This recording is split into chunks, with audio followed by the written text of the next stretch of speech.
সৌরজগৎ। চলুন জেনে আসি মহাবিশ্বের সৌরজগৎ এবং গ্রহগুলো সম্পর্কে। বুধ, এটি সূর্যের সবচেয়ে কাছের এবং ক্ষুদ্রতম গ্রহ, এর কোনো চাঁদ নেই।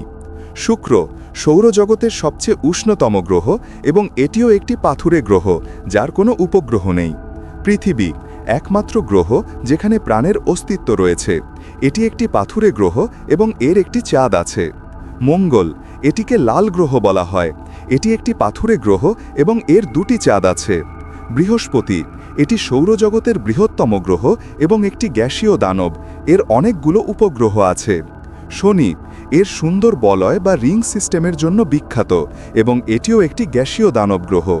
ইউরেনাস, এটি একটি বরফ দানব গ্রহ যা পাশে কাত হয়ে ঘোরে এবং এর একটি রিং সিস্টেম ও একাধিক উপগ্রহ রয়েছে। নেপচুন, সৌরজগতের শেষ গ্রহ এবং এটিও একটি বরফ দানব, এর রিং সিস্টেম এবং অনেকগুলো উপগ্রহ আছে।